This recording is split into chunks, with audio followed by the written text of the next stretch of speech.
Barangay LS 97.1 Forever. Mga kwento ng pag-ibig, kwento ng pag-asa at mga kwento ng buhay dito sa Barangay Love Stories. Love Stories.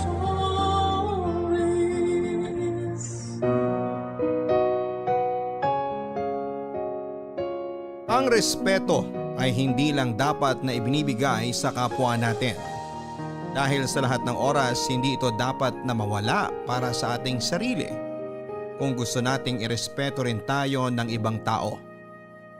Ikaw, kapuso, hanggang saan ang kaya mong gawin para sa taong mahal mo? Kung hindi natin kayang respetuhin ang ating sarili, mawawalan din ng dahilan ang ibang tao na irespeto tayo. Ang respeto kasi parang pagmamahal na kailanman ay hindi natin dapat na ipinagdadamot sa ating sarili. Ang sulat na babasahin natin ngayong araw ay pinadala ng ating kabarangay na si Aya. Isang babaeng walang ibang ginawa kung hindi ang magmahal lang ng totoo. Kaya naman dumating siya sa punto na halos nakalimutan niyang pahalagahan ang kanyang sarili. Ang palagi lang kasi niyang iniisip ay kung paano magiging masaya ang taong minamahal niya. Hanggang sa dumating ang araw na siya na mismo ang makaramdam na hindi na tama ang pagmamahal na ibinibigay niya sa kanyang karelasyon. At kung kailan handa na siyang piliin ang sarili niya, saka naman siya mahihirapan dahil ayaw na siyang pakawalan ng karelasyon niya. Gusto mo na bang makilala si Aya at marinig kung paano siya nagsakripisyo para lamang sa taong mahal niya?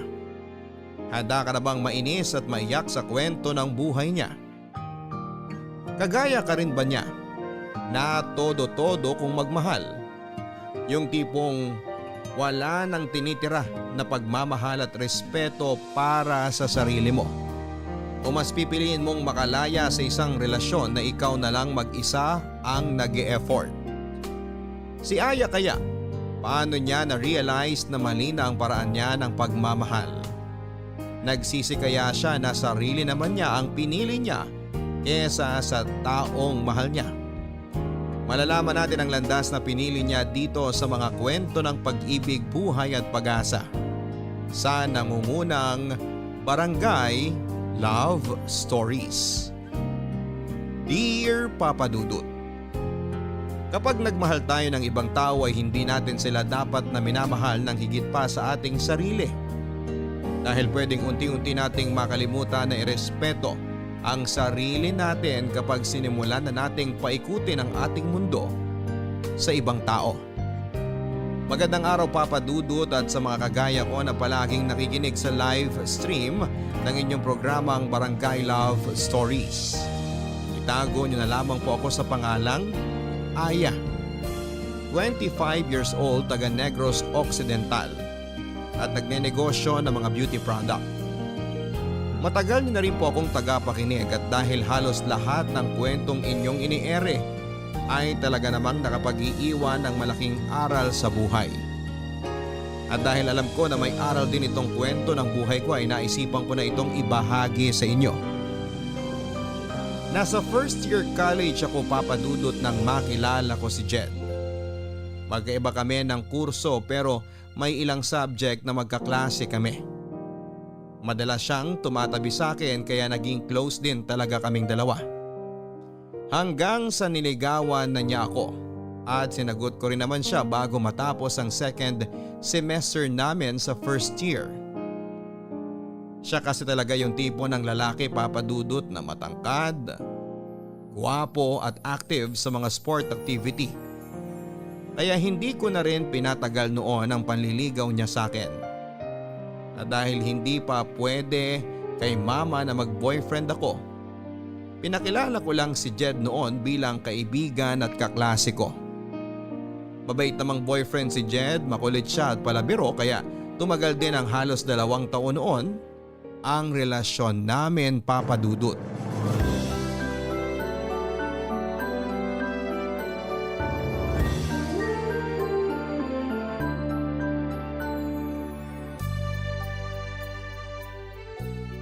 Grabe, babe! Ang ganda na pagkakasulat mo dito sa reaction paper ko. Hindi naman masyado. Sinimplihan ko na nga lang ang mga salita na ginamit ko dyan eh. Ang ganda kaya! Buti na lang talaga tinulungan mo ko dito. Kasi sobrang tamad ko talaga sa paggawa ng reaction paper eh. Iba kasi ang mga trip mo na gawin, babe. Saka dun ka mas active sa mga subject na may kinalaman sa sport. Kaya kinakatamaran mo lang talaga yung mga ganitong pagsusulat. Sa bagay, tama ka dyan. Pero babe, thank you talaga ha. Alam mo, kanina ka pa nagpapasalamat sa akin. Reaction paper lang yung ginawa ko kaya hindi mo kailangan na paulit-ulit na mag-thank you. Hindi lang naman ako nagta-thank you para sa reaction paper na yan eh. Eh para saan pa? Para sa pagiging best girlfriend mo sa akin. I love you, babe. I love you too, babe. Sobra. Pakis nga.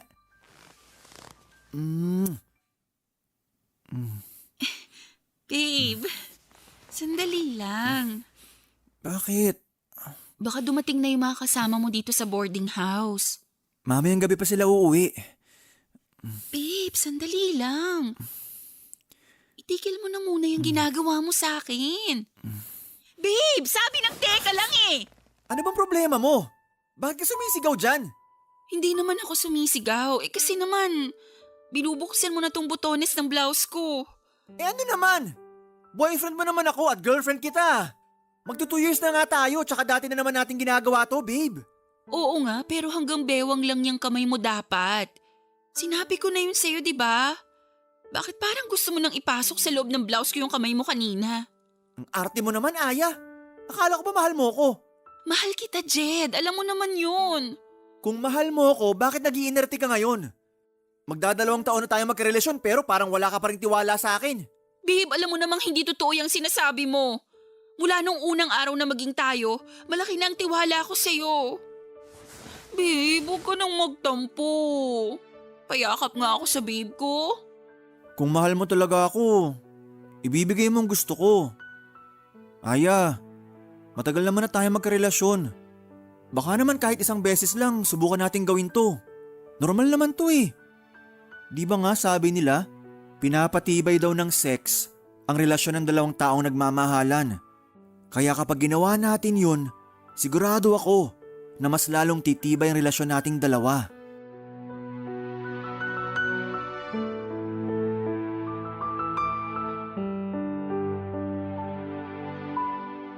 Papadudod, sinubukan ko pang tumanggi sa gustong mangyari ni Jed ng araw na yon. Pero tuluyan na rin akong bumigay at sinuko ang aking bataan sa kauna-unahang lalaking tinibok ng puso ko. At pagkatapos naming gawin ni Jed ang bagay na yon, mas naramdaman ko ang pagmamahal niya para sa akin. Siguro kasi nag-iba rin ang higpit ng yakap niya sa akin ng mga oras na yon. At kita ko sa mukha niya na sobrang natuwa siya dahil binigay ko na ang matagal na niyang hinihingi sa akin. Ang aking buong sarili. Ang sabi ni Jed ay isang beses lang naming gagawin yon, Papadudot. Isang beses lang kaming magsisiping dahil gusto niya lang daw talagang mas pagtibayin ito ang relasyon naming dalawa. Kaya lang sa tuwing magkasama kami sa boarding house niya at walang ibang tao doon, kung hindi kaming dalawa lang, ay madalas niya akong kinukulit na gawin namin ang bagay na yon. Ayoko na rin sanang ulitin namin yon pero hindi ko siya matanggihan. Lalo na kapag nagtatampo na siya. Kaya ilang beses na rin namin ginawa ang pagsisiping sa boarding house nila o kaya sa mumurahing hotel na pinupuntahan namin. May mga motel kasi siyang alam na tumatanggap ng mga nagche-check-in kahit mga estudyante pa lamang o naka-uniform pa.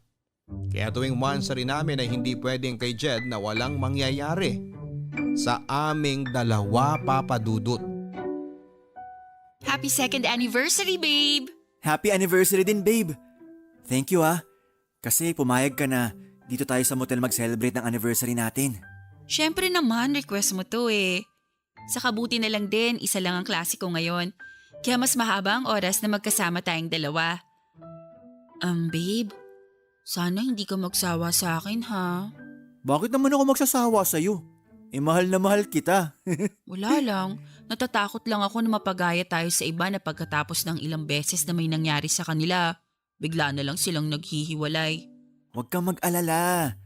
Hindi ako kagaya ng mga nababasa mo sa pocketbook o napapanood mo sa teleserye. Na pagkatapos makuhang gusto niya sa isang babae, bigla na lang mangiiwan sa ere. Ang tagal na kaya nating dalawa. At sigurado na ako na ikaw na talaga ang babaeng gusto kong pakasalan at makasama sa habang buhay. Talaga, babe? Oo, mahal na mahal kita eh. Ako rin. Sobrang mahal kita, babe. Yan ang gusto ko sa iyo eh. Yung palagi ko naririnig kung gaano mo ako kamahal. Basta babe, magtiwala ka lang sa akin ha. Promise, hindi ako mawawala sa buhay mo.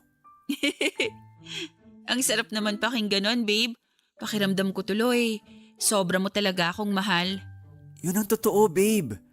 At hindi na magbabago yun kahit kailan. Kiss ko nga yung maganda kong babe. Ay, teka. Oh, Munti ko na makalimutan to. babe, ano yung ginagawa mo? Lagay ko lang tong cellphone ko dito malapit sa atin. Pero bakit? Kasi gusto ko makuna ng video tong gagawin natin. Babe, ayoko ng ganyan. I-off mo na yung cellphone mo. Ngayon ko lang naman gagawin to. Pagbigyan mo na ako. Pero ayoko nga ng ganyan. Hindi nga ako komportable na mapanood ang sarili ko sa video eh. Tapos ire-record mo pa tong ginagawa natin? Eh di wag mong panoorin to, babe. Ginagawa ko lang naman to kasi second anniversary natin ngayon. Gusto ko lang ng souvenir sa espesyal na araw na to. Pwede naman na ibang video na lang ang kunan mo sa ating dalawa. Huwag na tong ginagawa natin dito sa kama o sa loob ng motel. Baka mamaya kumalat pa yan eh. Bakit naman to kakalat? Wala ka pa rin ba talagang tiwala sa akin hanggang ngayon? Ano bang akala mo, babe? Ipagkakalat ko tong video nating dalawa? Grabe ka naman mag-isip sa akin. Hindi naman sa ganun. Nag-aalala lang ako na kung anong pwedeng mangyari na hindi maganda. Ang dami-dami nating napapanood sa balita tungkol sa kumakalat na malaswang video. At ayoko na mangyari sa atin yun. Hindi mangyayari yun sa atin, basta magtiwala ka lang. Para lang naman sa mga mata ko tong video na i-record ko. Gusto ko lang na may maisave ako na kakaiba at magandang alaala nating dalawa. Siyempre, espesyal tong araw na to para sa akin, babe. Kaya pumayag ka na, please. Ngayon lang to sa anniversary natin. Promise. Sige na nga. Basta ilayo mo na lang yung cellphone mo. Kasi naiilang talaga ako na may camera na nakatapat sa ating dalawa ngayon eh.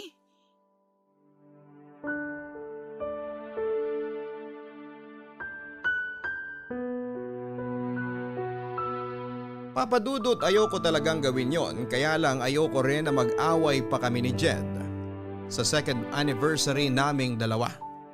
Kaya naman kahit naiilang talaga ako ay hinayaan ko na lamang na i-record ng cellphone niya na nasa malapit lang sa amin ang ginagawa naming pagsisiping.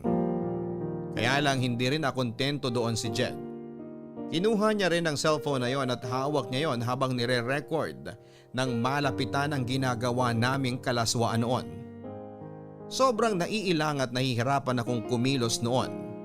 Pero dahil gusto ko siyang pagbigyan ay naging sunod-sunuran na lamang ako sa lahat ng gusto niyang mangyari ng araw na yon. Kahit labag pa yon sa kalooban ko. Ang totoo, papadudot, ay lumaki ako sa medyo konserbatibong pamilya. Wala na akong papa at tanging si mama na lamang ang nag-aalaga sa aming 4 na babaeng magkakapatid. Pangalawa ko sa aming 4 at nagtatrabaho na noon sa abroad ang ate ko. Hindi naman naging mahigpit sa pag-aalaga at pagpapalaki sa aming magkakapatid ang mama ko. Pero hindi siya nagkulang sa pagpapaalala sa amin na maging maingat kami sa aming mga sarili. At sana raw ay huwag naming hayaan na makagawa kami ng pwede naming ikapahamak. Alam ko naman na mali talaga na hinayaan ko si Jed na kuhanan ng video ang ginagawa naming kalaswaan. Pero malaki kasi ang tiwala ko sa kanya. Pinanghawakan ko ang pangako niya na hindi niya yon sisirain. Hindi porke madalas nating kasama ang isang tao ang ibig sabihin ay lubusan na natin silang kakilala. Dahil ang ugali ng tao ay parang panahon na anumang oras ay pwedeng bigla na lang magbago. Yun ang sabi nila Papa Dudut na napatunayan kong totoo dahil sa biglang pagbabago ng ugali ng boyfriend kong si Jed. Nasa first semester na kami sa 4th year noon nang maging mainit din ang ulo niya. Madalas na malate lang ako ng konti sa date namin ay sinisigawan na kaagad niya ako o nagwo-walk out siya. May mga oras din na nakapagbibitaw siya ng masamang salita sa akin. O kaya ay minumura niya lang ako bigla kahit pa sa harapan ng maraming tao kapag nababad trip siya. Kahit nga rin sa tawag o text ay palagi ako nakakatanggap ng mura sa kanya. Naging madalas din ang pagsiselos niya kahit makita niya lang na may kausap akong lalaking kaklase ko. Ewan ko ba Papa Dudut, alam ko namang may problema sa ugali noon si Jed at sa relasyon naming dalawa pero tiniis ko pa rin ang lahat ng yon. Ayoko kasi siyang mawala sa akin at ayoko na matapos ang relasyon naming dalawa.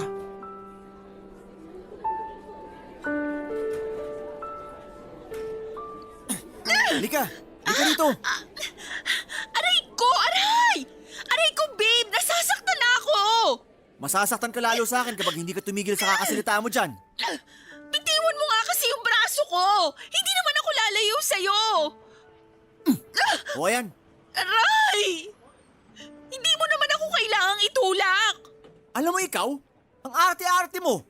Binitawan lang kita tapos sasabihin mo na tinulak na kita. Ano na naman ba kasing problema mo at parang sa akin mo binubunton yung init ng ulo mo?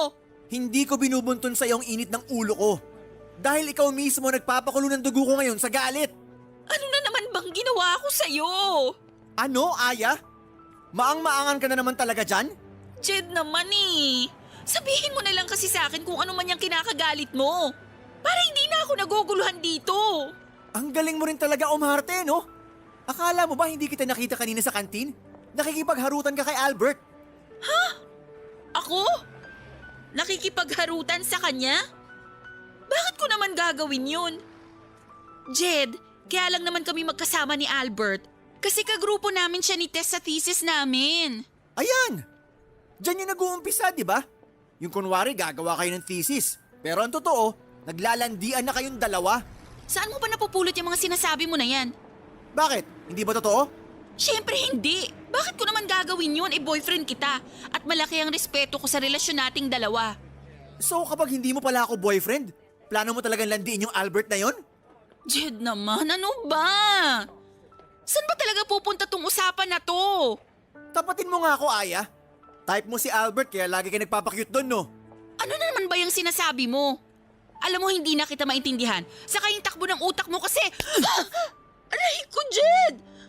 Bakit mo naman ako sinampal? Kasi isang tanong lang ang binigay ko, pero ang dami mo nang sinabi. Aya! Ano ba nangyayari dito? Wala, Tess. May pinag-uusapan lang kami ni Jed. OMG! Bakit dumudugo yan labi mo? Sinakta ka na naman ba ng walang yang to? Pwede ba, Tess? Huwag ka nga makialam sa pag-uusap namin ng girlfriend ko. Hindi ako makikialam kung hindi mo siya sinasaktan. Tess, tama na yan. Hindi naman talaga ako sinaktan ni Jed. Talaga? Hindi? Kahit ang pula ng pisngi mo at may sugat pa yung labi mo? At ikaw naman, Jed, kung gagawin mo lang punching bag tong kaibigan ko, mabuti pa umalis ka na lang dito. Alam mo, Tess, napaka-pakialamera mo talaga. Mabuti pa nga na magsama na lang kayo ng kaibigan mo. Diyan na kayo. Jed, sandali! Hindi pa tayo tapos mag-uusap. Ay, ano ba? Sinaktan ka na nga ng lalaking yan tapos gusto mo pang habulin? Tess naman eh. Bakit kasi nakialam ka pa sa pag-uusap naming dalawa? So ngayon, kasalanan ko pa pala na concerned ako sa'yo. Wow ha? Alam mo, Aya, nakakalimutan mo na yatang tao ka at hindi bagay na tagasalo ng galit, inis o pananakit ng gagong boyfriend mo na yan, ha? Kung mahal mo yung boyfriend mo, huwag mo naman sanang kalimutan na mahalin at irespeto yung sarili mo para lang dyan sa lalaki na yan.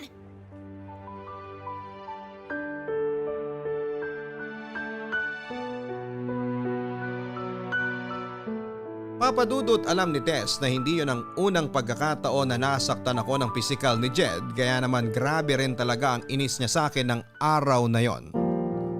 Ilang beses na niya kasi akong pinayuhan na hindi na raw healthy ang relasyon namin kaya dapat ay makipaghiwalay na ako dito. Pero ilang buwan ko pang tiniis ang ugali na yun ni Jed. Wala mahal ko talaga siya. At malaking bagay din talaga yung si Jed, ang kauna-unahang lalaking nakasiping ko.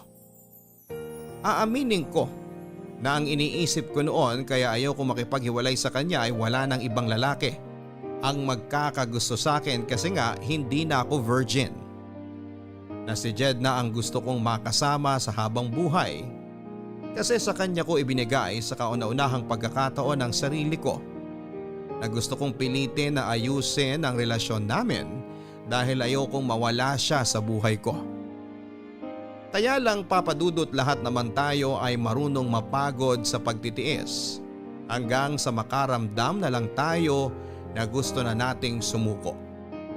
Dahil dumating din po ang point lalo na nang muli akong masaktan ni Jed dahil isang kaklase ko naman ang pinagsilosan niya. Nasampal niya ako kasunod ng malulutong na mura at masasakit na salita. Kaya na mga oras na yon ay hindi na ako nakapagpigil at tinapos ko na ang relasyon naming dalawa. Nakita ko ang biglang pagbabago noon sa mukha niya na parabang nagulat siya at nagsisi sa ginawa niya sa akin. Pero dahil pagod na akong magtiis, hindi ko na siya binigyan pa ng isang pagkakataon na ayusin ang relasyon namin, Papa Dudut.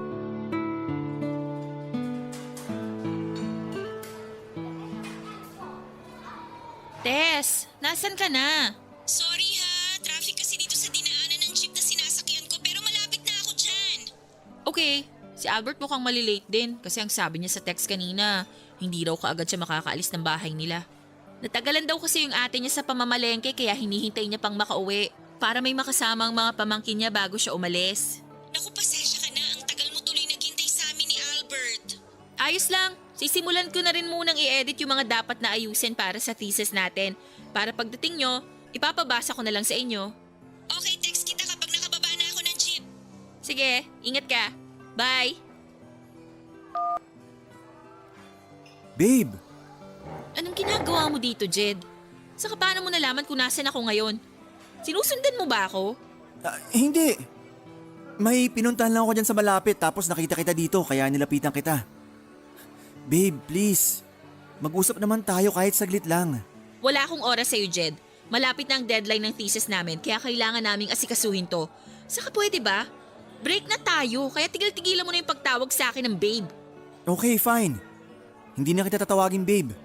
Pero please naman, wag mo na akong i-block sa Facebook o sa ibang social media account mo. Account ko yon kaya gagawin ko ang lahat ng gusto ko. Aya, hindi mo na ba talaga ako kayang bigyan ng chance? Ilang beses na kitang pinagbigyan noon at sinabi ko na kung anong problema sa'yo at sa relasyon nating dalawa.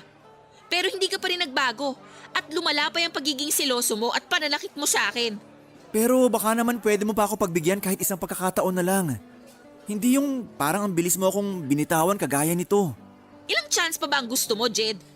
Hinayaan ko ng ilang beses mo kung saktan noon kasi inakala ko na pwede pa nating maayos ang lahat. Pero nakakapagod ka ng pagbigyan. Kaya sorry kung hindi ko na talaga kayang ibigay ang hinihingi mong pagkakataon para ayusin ang relasyon natin. Hindi. Hindi ako papayag na mawala ka sa akin. Jed naman, huwag mo nang pahirapan ang sarili natin. Mag-move on na lang tayo pareho. Pero hindi ko nga kayang gawin yung sinasabi mo. O sige. Ayaw mo makipagbalikan sa akin? Okay, fine.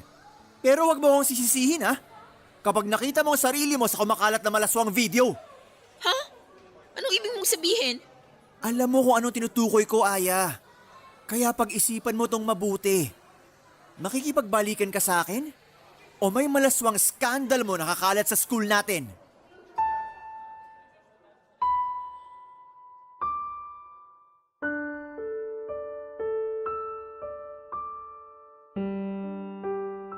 Papadudot, hindi na ako nakasagot sa tanong na yon ni Jed sa akin. Bigla na kasi akong kinabahan. Kaya wala na rin akong makapa na salita noon. Hanggang sa dumating na si Tess na dahilan para bigla nang umalis si Jed sa harapan ko. Gusto pa sana siyang habulin at awayin ni Tess pero sinabi ko sa kanya na hayaan na lang na umalis si Jed dahil wala naman siyang ginawang masama sa akin. Hindi ko sinabi kay Tess ang pagbabantang ginawa ni Jed, Papa Dudut, dahil nahihiya ako na malaman niya na pumayag ako sa pagbivideo na gusto ni Jed noon. Pero napansin niya na may gumugulo sa isipan ko ng mga oras na yon. Nang tanungin niya ako tungkol doon ay sinabi ko na wala lang yon, kaya huwag na akong alalahanin pa.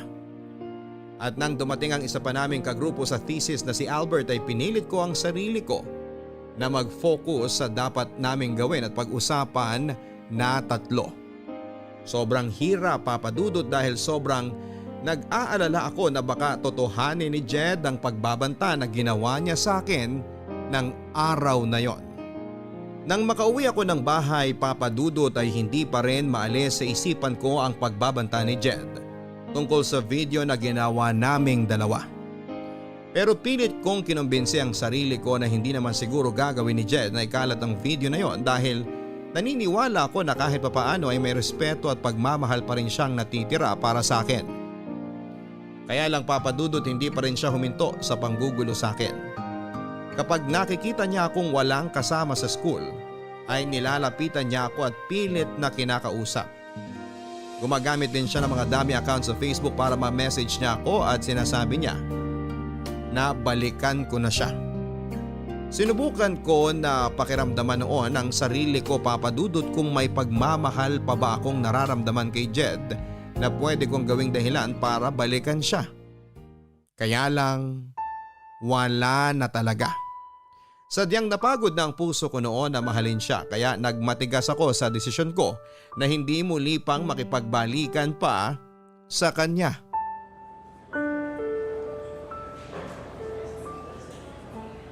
Hello, sino to? Hi babe! Kumusta? Jed, ikaw na naman?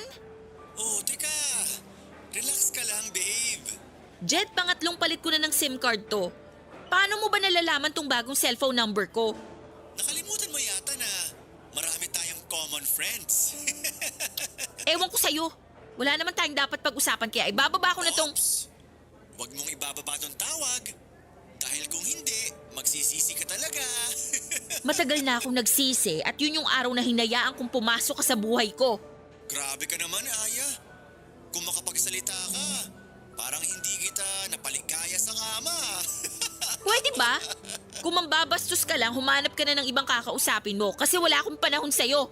Eh, ikaw nga ang gusto kong kausap. Kasi nami-miss na kita, babe. Kaya bumalik ka na sa akin. Please? Hindi mo na ako madadaan sa mga paglalambing mo na yan.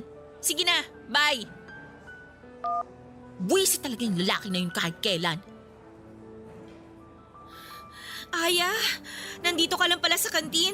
Kanina pa kita hinahanap. Bakit hindi ka na lang nag-text para itanong kung nasan ako? Ay, oo nga no. Bakit ba hindi ko naisip yan kanina? Sorry ha, sobrang natataranta kasi ako sa paghahanap ko sa'yo eh. Okay lang, Tess. Pero bakit ganyan ang mukha mo? Para kang nag-aalala na hindi ko maintindihan. OMG, ibig sabihin hindi mo pa talaga napanood? Ha? Ang alin ba? Yung ano… ano kasi? Tess, ayusin mo hayang sinasabi mo. Mas lalo kitang hindi naiintindihan eh. Ay, sige na nga, eto na. May pinadala kasing video sa akin yung classmate natin. Anong video naman yun? Ano kasi, video mo, Aya. Ha? Video ko? Ayoko sanang panoorin kaya lang. Pinipilit kasi nila ako na ikaw yun eh. Kaya pinanood ko na, tapos… May kopya ka ba ng video na yon? Oo, pero Aya, alam ko naman na hindi mo gagawin yun at saka… Panood na lang ako, please. Oo, sige. Eto, nandito sa cellphone ko. Panoorin mo.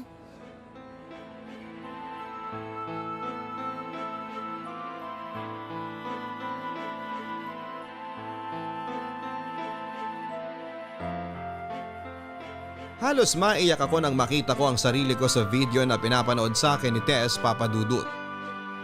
Tinotoo pala talaga ni Jed ang ginawa niyang pagbabanta sa akin na ipagkakalat niya ang video ko.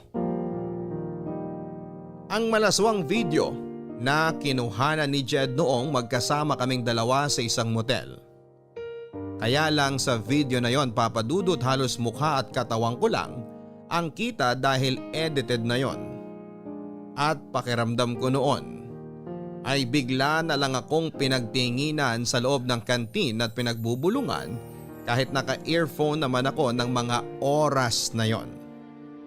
Bigla tuloy akong umalis ng kantin at pumunta na lamang sa may likod ng gym kung saan ay sinundan naman ako ni Tess. At dahil itinuring ko siyang totoong kaibigan ay pinagtapat ko na sa kanya noon na ako talaga ang nasa malaswang scandal na yon. At si Jed pa ang kumuha ng video. Sinabi niya na kailangan daw na magsumbong na ako sa mga pulis para maaksyonan daw ang ginawa sa akin ni Jed. Pero syempre hindi ako sumang-ayon, Papa Dudut, dahil una sa lahat, ayokong malaman ni Mama ang ginawa kong kalaswaan, Papa Dudut.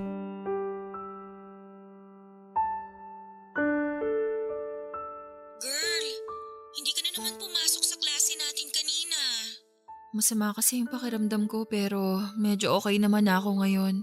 Sigurado ka ba na ayos ka lang? Oo, wag ka mag-alala sa akin kasi nandito lang din naman ako sa bahay. Paano naman ako hindi mag-aalala sa'yo?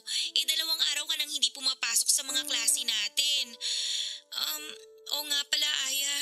Sinabi sa akin ng advisor natin na gusto ka raw niya makausap tungkol doon sa kumakalat na video mo. Mukhang hindi na rin talaga ako makakabalik pa sa school. Alam naman kasi natin na hindi nila tinotolerate yung ganitong issue sa isang estudyante. Expulsion din ang diretso ko dahil sa ginawa ni Jen sa akin. Baka naman may iba lang siyang gustong sabihin sa'yo. O kaya kailangan lang niya ng paliwanag mo tungkol dun sa video. Sabi ko naman sa'yo isumbong mo na siya sa advisor natin o kaya sa mama mo para maturuan ng leksyon yung Jed na yan. Alam mo naman na hindi ko kayang gawin yan. Kasi ayoko malaman ni na mama ang nangyari sa akin o yung tungkol sa kumakalat ko na video. Nakakainis lang kasi ang kakapalan ng mukha ng ex-boyfriend mo. Dapat siyang ma-expel dito sa school natin. Ay, pero Aya, ito payo ko lang naman sa'yo ha. Siguro sabihin mo na sa mama mo kaysa naman sa iba pa niya malaman yung nangyayari sa'yo ngayon. Ewan ko, Tess. Bahala na.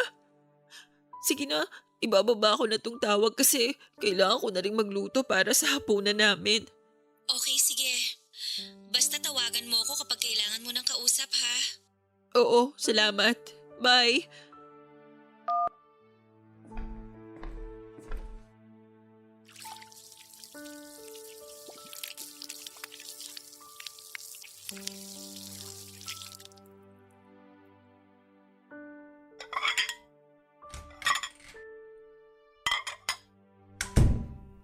Aya? Aya, nasan ka? Ma, bakit po? Magluluto pa lang po sana ako. Magtapat ka nga sa akin. Ikaw ba to?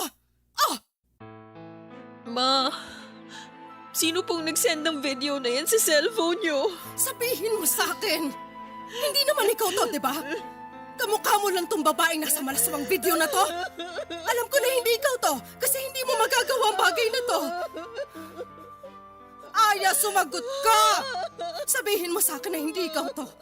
Nakahawig mo lang tong babae kasi sigurado ako na hindi mo naman kayang gawin to, hindi ba? Hindi ba tama ako? Tama ako na mali ang mga kapitbahay natin sa chinichismis nila tungkol sa'yo? Sabihin mo sa akin na hindi sila nagsasabi na... I'm sorry. Sorry po. Sorry po, Mama. Bakit ka nagsasorry? Aya, huwag mo sabihin na ikaw talaga tong nasa malaswang video na to.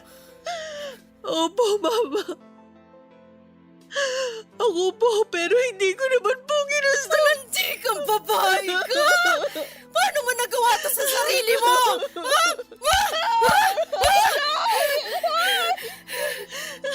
Ilang ulit ko kayong pinapaalalahanan ng mga kapatid mo na huwag gumawa ng kalokohan dahil puro babae kayo. Tapos eto ka, nagpapavideo ng mga kalaswang ginagawa mo? Mama, hindi ko naman po ginusto na kumalat yung video na yan. Kahit na, napakalandi mo pa rin. Napakalaswa mong babae. Hindi mo na ginalang ang sarili mo.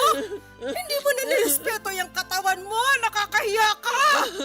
Nakakahiya kang anak. Kinakahiya kita at yung kahihiya na ginawa mo sa sarili mo.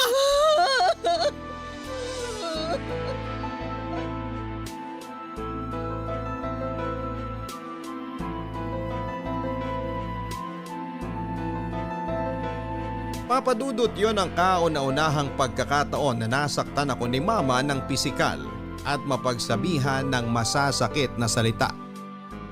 Hindi ko naman siya masisisi dahil sobra kong sinira ang tiwala niya. Sinubukan ko siyang yakapin habang paulit-ulit akong humihingi ng tawad sa kanya. Pero pilit niya lang akong tinutulak hanggang sasabihin niya na huwag na raw akong lalabas ng bahay dahil kinakahiya niya raw na may anak siyang malaswa ang pag-uugali. Doon ko nalaman, Papadudot, na hindi lang pala sa mga kaklase ko si Nen ni Jed ang skandal ko, kung hindi pati na rin sa mga pinsang ko na nakilala niya noon.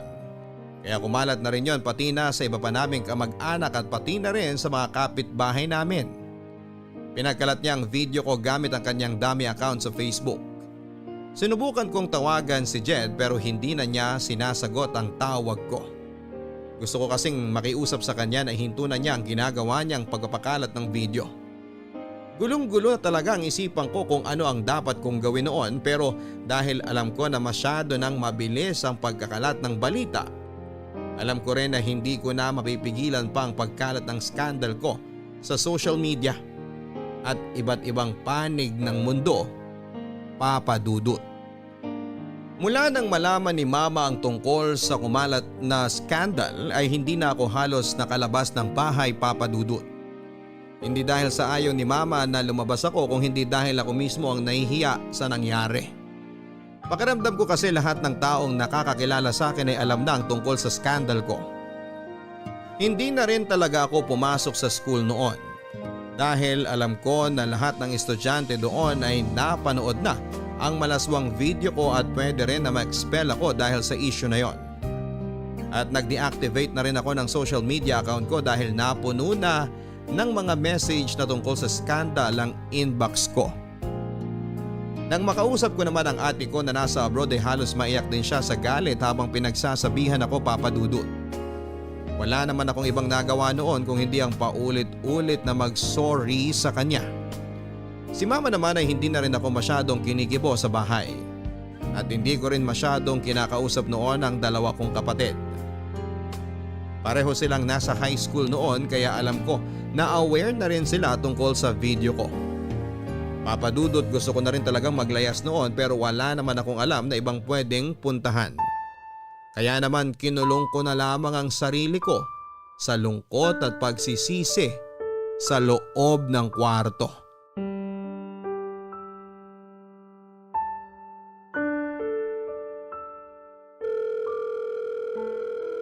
Sagutin mo na yung tawag ko, please. Oh, babe! Napatawag ka! Na-miss mo ako? Walang hiya ka, Jed! Bakit mo ginawa yon? Ha? Ang alin? Huwag ka nang mag-deny dyan. Alam ko naman na alam mo kung anong tinutukoy ko. Yung tungkol ba to sa skandal mo? In fairness, babe sexy mo dun. Parang sarap na sarap ka habang nakikipag-ano ka sa video na yun. Napakasama mo talaga, Jed! Oh, bakit? Anong masama sa sinabi ko? Totoo naman, diba? Ang lakas kaya ng ungol mo dun sa video. Ikaw naman kasi, babe. Bakit ka naman kasi pumayag na magpakuha ng video? Ayun tuloy. Napanood na ng ibang tao kung gaano ka kahilig sa sex. Tigilan mo na nga yung pagtawag sa akin ng babe! Ang kapal din naman talaga ng mukha mo na sabihin sa akin yan! Alam ko naman na ikaw ang nagpakalat ng video ko na yon! Oh, teka lang. Hinay-hinay ka sa pagbibintang mo. Kasi wala ka namang katibayan dyan. Ang kapal talaga ng mukha mo na magbaang-baangan pa dyan! Bakit? Totoo naman hindi ko nga alam kung ako ba talagang kasama mo dun sa video eh. Jed, pwede ba? Ikaw lang naman ang lalaki na kagalaw sa akin at alam mo yon! Kaya huwag kang mag-imbento ng kwento dyan! Paano ko naman masisiguro na ako talagang kasama mo sa video na yun? mukha mo at katawan mo lang naman na nakikita dun. Kitang-kita dun na enjoy ka habang kinukunan ka ng video. Pinilit mo lang ako na pumayag, kaya pwede ba? Tigilan mo na yung pag-iimbento mo ng kwento! Kung napilitan ka lang talaga, bakit ang lakas ng ungol mo dun sa video? Hindi ba dapat nagpupumiglas ka? Sumisigaw ka ng, tama na po, huwag niyo na po akong kunan ng video. Pero hindi yun ang sinasabi mo sa video, Aya. Sarap na sarap ka habang nakatutok sa iyo ang camera ng mga oras na yun. Ano ba talagang gusto mo, Jed? Bakit mo ginagawa mo to sa akin? Alam mo naman ang gusto ko, Aya. Ang bumalik ka sa akin. Pero ang arte mo lang masyado eh. Kaya pinaparusahan kita.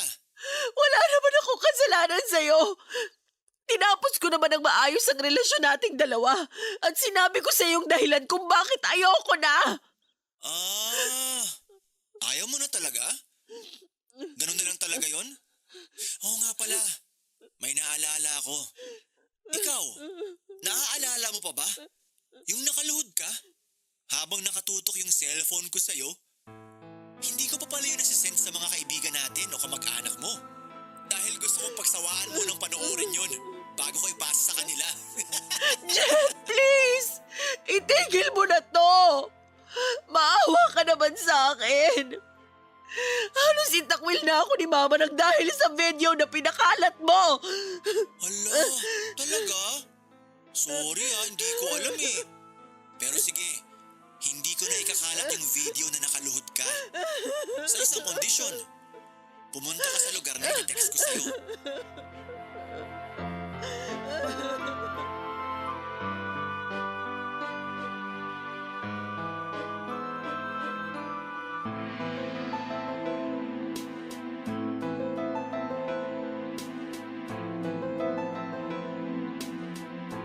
Papadudot gustong makipagkita ni Jed sa akin sa isang motel para raw makapag-usap kami. Pero hindi ako pumayag dahil alam ko naman ang gusto niya talagang mangyari noon. Sinabi ko sa kanya na hindi na ako babalik pa talaga sa kanya at hindi na ako papayag na may mangyari pa sa aming dalawa. Hindi na rin ako nakapagpigil at nailabas ko na ang lahat ng sama ng loob ko sa kanya.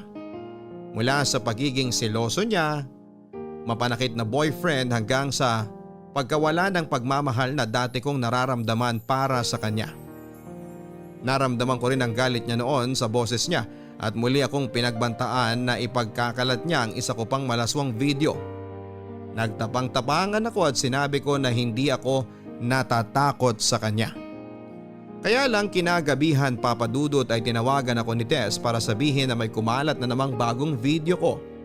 At yun nga yung tinutukoy ni Jed na nakaluhod ako sa harapan niya habang kinukuhanan niya ako ng video. Hindi lang yun ang kumalat kung hindi pati na rin ang iba't ibang version ng kwento na tungkol sa pagkatao ko. Na iba't ibang lalaki raw ang kasama ko sa video na yon na nagbebenta raw ako ng katawan kaya may ganon ngalaswang video. Na matagal na raw akong hindi nag-aaral dahil pariwara na raw ang buhay ko. At kung ano-ano pang version ng kwento na hindi naman totoo. Nalaman ko yun mismo mula kay Tess, Mama at sa mga kapatid ko. Lalo tuloy akong kinamuhian ni Mama dahil inakala niya na totoo ang mga chismis na yon. Lalo rin akong nagalit noon sa sarili ko.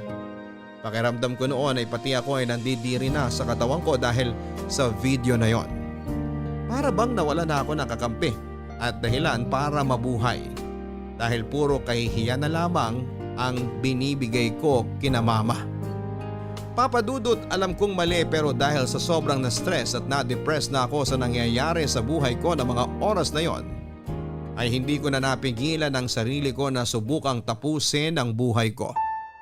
Nasa kwarto lang ako noon at inabot ko ang cutter mula sa pencil case ko. At doon nga ay sinimulan ko ng laslasin ang pulso ko.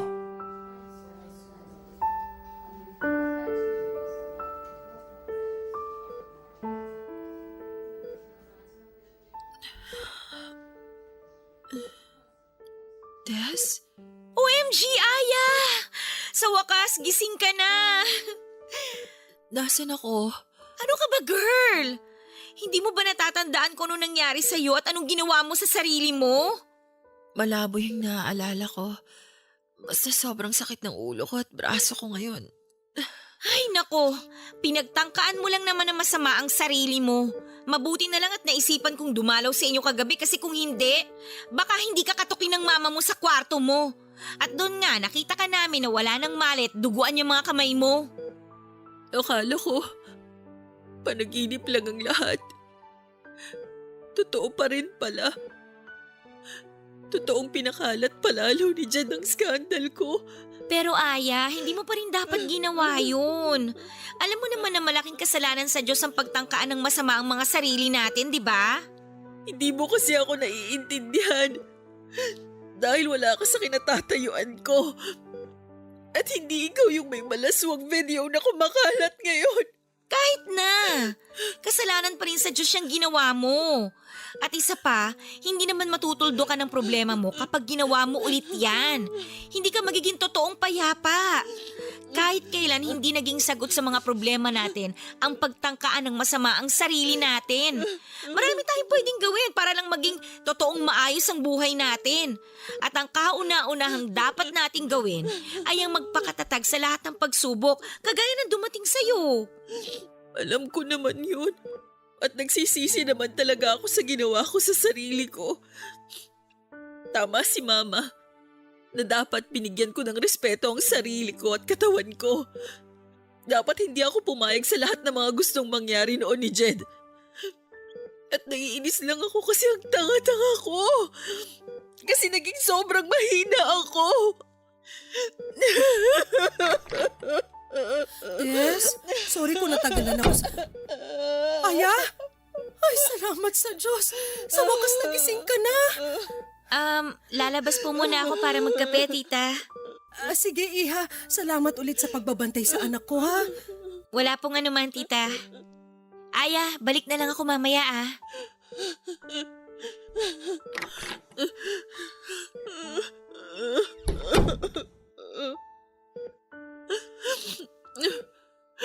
Mama, sorry po. Sorry po kasi binigyan ko na naman po kayo ng problema. Sorry po kasi nagiging pabigat na po ako sa inyo. Sorry po sa ginawa ko. Sorry po talaga. Shh! Tama na. Huwag ka nang umiyak. Wala na po akong ibang binigay sa inyo kung hindi puro problema at kahihiyan na lang po, Mama. Pero maniwala po sana kayo na nagsisisi na po ako sa lahat ng naging pagkakamali ko. Hindi po ako masamang babae kagaya ng sinasabi ng ibang tao. Hindi po totoo na kung kani-kaninong lalaki po ako pumapatol. Si Jed lang po ang naging boyfriend ko. Mama, siya lang po ang lalaking kasama ko sa lahat ng kumalat ng malaswang video ko. Maniwala po sana kayo sa akin. Hindi mo ako nagsisinungaling. Hindi mo ako masamang babae, Mama. Naniniwala naman talaga ako sa'yo. Nadala lang talaga ako ng galit ko kaya nakapagbitaw ako ng masasakit na salita. Sorry rin anak, kung hindi kita masyadong inintindi at mas pinakinggan ko pang masasamang naririnig ko mula sa ibang tao. Pero sinabi na sa akin ni Tess ang lahat na nangyari sa'yo. Kaya alam ko na nagkamali ako ng mga taong pinakinggan at pinaniwalaan. Kasalanan ko rin naman po kasi masyado kong binigay ang lahat kay Jed. Kasalanan ko kasi nagtiwala ako sa kanya. At alam ko rin po na malaking kasalanan ang ginawa kong pagtatangka ng masama sa sarili ko. Kaya sana, huwag mo nang uulitin ang lahat ng yon, Aya. Lalo na ang pananakit mo sa sarili mo. Ayoko mawala ka sa akin. Hindi ko kakayanin kapag nawalan ako ng anak. Basta ito ang pangako ko sa'yo, Aya. Gagawin natin ang lahat para papanagutin ng Jed na yon sa mga kasalanan niya sa'yo.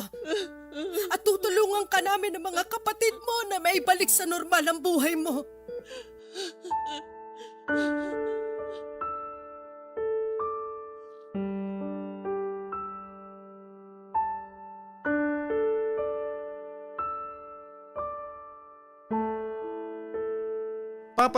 nang makalabas ako ng ospital ay naglakas loob na akong sampahan ng kaso si Jed.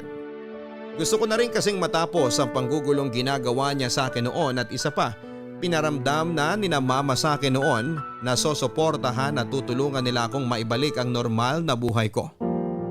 Nang magsumbong kami sa mga pulis ay sinabi nila na kailangang mahuli si Jed sa akto ng pamba-blackmail sa akin para tuluyan namin siyang makasuhan tungkol sa pagpapakalat niya ng skandal ko.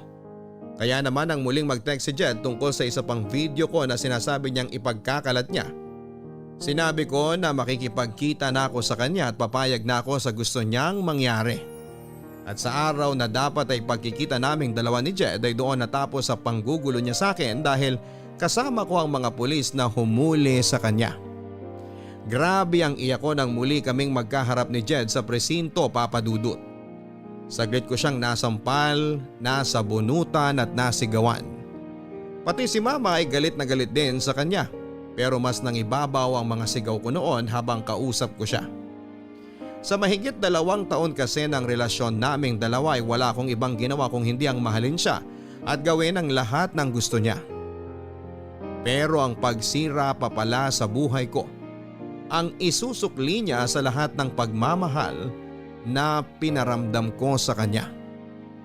Hindi ko rin alam, Papa Dudut, kung tinulungan ba ako ng tadhana na mapabilis ang pagpaparusa kay Jed dahil 2 buwan pa lamang siyang nakukulong noon nang mabalitaan ko na nagkaroon ng malaking sunog sa lugar nila at natupok ng apoy ang bahay nila kasama na ang kanyang buong pamilya. Ayoko mang matuwa dahil sa nangyaring yon sa pamilya niya pero hindi ko maiwasan dahil parang karma na yon kay Jed para sa ginawa niyang pagsira sa buhay ko.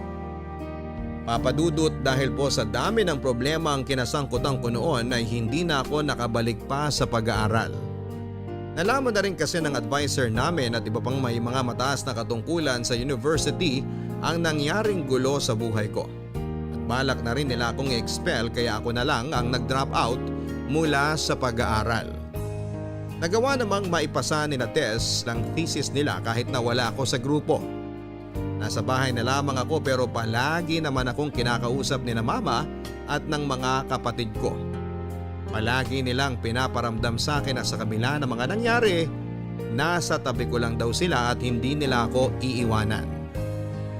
At doon ko nga na-realize na mali talaga ang ginawa kong pagtatangka ng masama sa buhay ko. Dahil palagi naman akong may pamilya na pwedeng hugutan ng lakas ng loob para maging matatag. Kaya naman muli ako nagkaroon ng lakas ng loob na subukang ibalik ang normal kong buhay. Pero hindi na ako nag-aral pa, Papa Dudut. Inayos ko ang sarili ko at nagpatuloy ako sa buhay ko at nagsimula na lang ng isang negosyo. Hindi naging madali ang lahat ng ito at may mga oras noon na naririnig kong pinag-uusapan ng ibang taong tungkol sa malaswakong skandal. Pero nagpakatatag ako at pilit kong pinakita sa lahat na ang mga taong nadadapa ay kayang bumangon at muling magpatuloy sa paglalakad. 5 taon na rin, Papa Dudut, ang nakakalipas mula na mangyari ang lahat ng ito sa buhay ko. Alam ko na nasa internet pa rin ang ibang kopya ng malalaswakong video pero wala na akong pakialam pa. Kasi hanggang ngayon ay pinagdudusahan pa rin ni Jed sa loob ng bilangguan ng ginawa niyang pagsira sa buhay ko. Hindi ko na mabubura pa ang nagawa kong pagkakamali pero ang mahalaga, hindi ko na yon uulitin pa. Maraming salamat po sa pagbabasa ng sulat ko, Papa Dudut, at sana'y makapag-iwan ng aral sa mga kapuso natin na nakinig sa aking kwento, ang storya ko. Na anumang oras lahat tayo ay pwedeng madapa at magkamali. Pero palaging may pagkakataon na muling bumangon para lumaban sa hamon ng buhay. Ang inyong forever kapuso at kabarangay, Aya. Kapag nagmahal tayo ng ibang tao ay palagi tayong magtitira ng kalahating porsyento o higit pa na pagmamahal para sa ating mga sarili. para hindi mawala ng dahilan ng ibang tao na irespeto tayo. Maraming salamat Aya sa pagbabahagi mo ng sulat mo dito sa aming programa. Hindi talaga biro ang pinagdaanan mo sa ginawa sa iyo ng dati mong karelasyon. Yung binigay mo sa kanyang lahat ng tiwala at pagmamahal mo pero ipapahama ka lang pala niya sa huli. Mabuti na lang at may mga tunay kang kaibigan at mga pamilya na hindi ka iniwang nag-iisa. Tama ka sa mga sinabi mo na sila ang dapat mong kinukuhanan ng lakas ng loob sa tuwing pakiramdam mo ay nangihina ka na.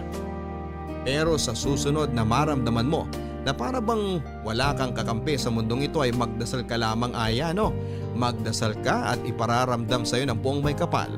At kailanman ay hindi ka nag-iisa dahil kasama mo siya at ang paggabay niya. Mga kapuso, alam naman natin kung ano ang tama sa mali kaya kahit gaano pa natin kamahal ang isang tao, kung sadyang mali ang ginagawa o pinapagawa niya sa atin, matuto tayong manindigan sa tama at sa sarili nating desisyon. Para sa bandang huli ay hindi tayo mapahamak at wala tayong dapat na pagsisihan.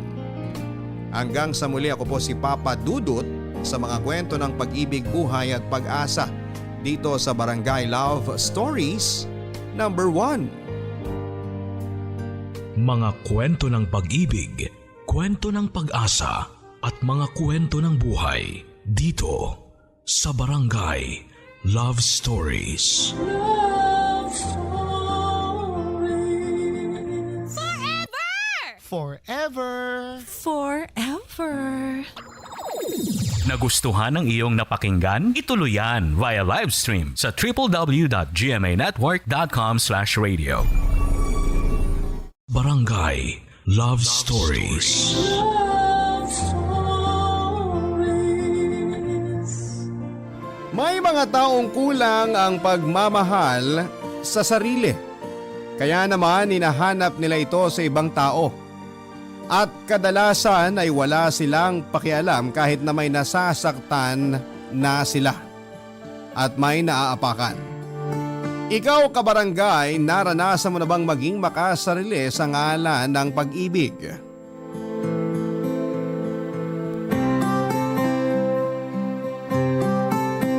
Dear Papa Dudut, uunahan ko na po kayo. Alam ko na marami sa ating mga kabarangay ang magtataas ng kilay at magpapakuyom ng kamao sa kwentong nais kong ibahagi sa inyong programa. Pero naglakas loob pa rin po akong sumulat upang sa ganon ay maging halimbawa ako na kahit punong-puno na ng pagmamahal mula sa pamilya at mga kaibigan ng isang tao ay hindi pa rin po ito nakokontento. Bukod doon ay naging mas mapaghanap ako. Hanggang sa sapiting ko ang sitwasyon sa buhay ko na hindi ko na alam kung paano pa kumawala. Isang magandang araw po sa inyo at sa inyong mga listeners. Itago nyo na lamang po ako sa pangalang Cara. 34 years old at may mataas na posisyon sa isang pribadong kumpanya dito sa Maynila. Kagalang-galang at respetado ako sa mata ng ibang tao. Pero may tinatago po akong sikreto. Sa kabila ng magandang estado ko sa buhay at trabaho at kahit na marami ang nagmamahal sa akin ay hindi ko pa rin maramdamang buo ako, Papa Dudut. Palagi ko pa rin hinahanap ang pag-ibig na ito sa ibang tao hanggang sa natagpuan ko nga ito kay Jeffrey. Isang waiter at sumasideline rin bilang hosto o call boy na minsan kong nakilala nang pumunta ako sa bar. Naging malagkit kaagad ang tinginan namin ni Jeffrey. Kahit na noon lamang kami nagkakilala. Parang gusto na naming sunggaban ng isa't isa. At nang mga sandaling yon ay hindi na rin siya nag-atubiling lumapit sa akin para kausapin ako, Papa Dudut. At hindi na rin naman ako nagpaligoy-ligoy pa. Hanggang sa nagkasundo kaming mag-check-in sa pinakamalapit na motel at nauwi nga sa pangyayari na alam nyo na, Papa Dudut. Malambing si Jeffrey Cuela at aaminin kong naging kahinaan ko yon. Kaya naman tuluyan na akong nahulog sa kanya. Simula noon ay nagkaroon kami ng kasunduan na nakahanda akong magbayad sa kanya kapalit ng pagiging magkasintahan namin. Nung una, tumutupad naman siya sa kagustuhan pero habang lalo akong na-attach sa kanya ay mas lalo namang lumalayo ang loob niya sa akin. Dahilan para magalit ako ng husto, Papa Dudut.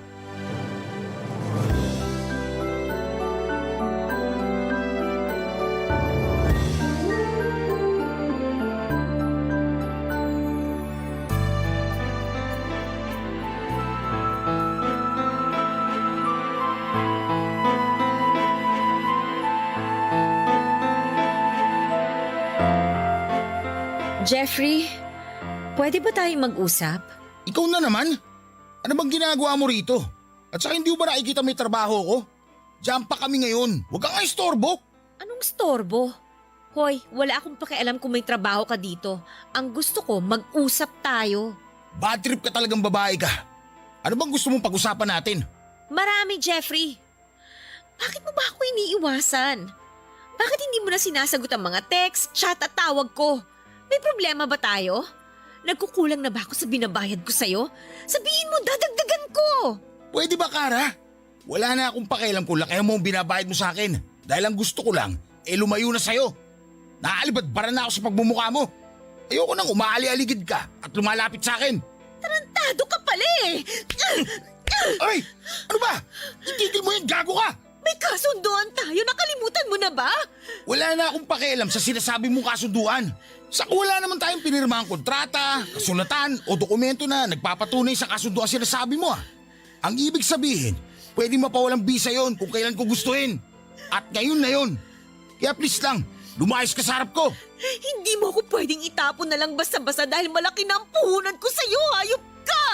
Aba, kita mo tong baliw na to. Anong puhunan yung sinasabi mo? Yun bang mga material na bagay na iniregalo mo sa akin na tinutukoy mo? Hoy, para sabihin ko sa'yo, kusa mo yung binigay sa akin, di ba? Ano, bobo lang? Hulyanin ka na? Kahit kailan, hindi ko yun hiningi sa'yo. Kaya wala kang karapatang isumbat sa mukha ko ang tungkol sa mga bagay na yun. Ganyan ka na ba talaga kadesperada magpapansin sa akin? Ano magagawa ko? Yun ang naisip kong parang para kausapin mo ako. Jeffrey, kung hindi naman problema ang pera, bakit parang nagbago ng pakikitungo mo sa akin? Nasaan na yung dating Jeffrey na malambing? Pwede ba? Huwag mo nga akong dramahan. Nakakasuya ang pagmumukha mo. Para sabihin ko sa'yo, hindi talaga ako malambing. Ikaw lang naman ang gusto maglambing ako sa'yo, buwisit ka. Sige na, marami pa akong gagawin. Huwag mo akong talikuran, hindi pa tayo tapos mag-usap. Wala na tayong dapat pag-usapan pa. Hindi mo ba naiintindihan? Akala ko pa naman matalino ka, pero utak tingga ka rin pala. Ayoko na sa pera mo dahil ayoko na sa'yo. Hindi mo ako pwedeng itapon na lang ng parang basura matapos ang lahat ng namagitan sa atin. Walang kahit na anong namamagitan sa atin. Ilusyon mo lang yun. Pero gusto na kita. Ano ka mo? Nahulog na ako sa'yo, Jeffrey. Gusto ko nang tutuhanin ang lahat ng meron tayo. Please, bigyan mo sana ako ng pagkakataon para patunayan sa'yo kung gaano kita kamahal. Parang awa mo na, Jeffrey. Alam mo, para ang tanga. Lumuwag na ba talaga yung tornilyo mo sa utak? Para maisip na mahuhulog din ako sa tulad mo? Sinasabi ko na sa'yo na hindi yun mangyayari. Kaya huwag ka nang umasa pa na magiging tayo. Ilusyonada! Ang gusto ko, umalis ka na sa buhay ko. Dahil kung hindi, baka may kalagyan kang lintik ka. Papadudot daig ko pa ang inapaka noon ang pagkatao ng 1,000 ulit matapos manggaling sa bibig mismo ni Jeffrey na hindi niya matatanggap ang pag-ibig ko sa kanya. Doon ako nakaramdam ng labis na pagka-insecure lalo pat hindi yun ang unang beses na merong tumanggi sa akin, Papadudot. Hindi naman po sa pagbubuhat ng sariling bangko pero may ibubuga naman ako kung ganda lamang din ang labanan. Kaya bakit sawi pa rin ako at iniiwan? Akala ko dahil napapaligaya ko si Jeffrey sa kama ay mas madali na sa kanya na mahalin ako katulad ng nararamdaman ko noon pero nagkamali pala ako. Dahil sa nangyari ay nagsimula na akong iwasan at layuan ni Jeffrey. At kahit na isampal ko pa sa mukha niya ang perang kaya kong ibayad sa serbisyo niya ay wala na rin yung epekto sa kanya. Dahil mas nanaig kay Jeffrey ang pagkairita niya sa akin. Kung ituring nga niya ako ay parang meron akong nakakahawang sakit, Papa Dudut. Akala ko kaya ko nang tuluyang kalimutan ang katulad ni Jeffrey, Papa Dudut. Kaso kapag nakikita ko kung gaano siya kasaya sa mga bago niyang kliyente ay hindi ko mapigilan ang sarili ko na magselos at masuklam.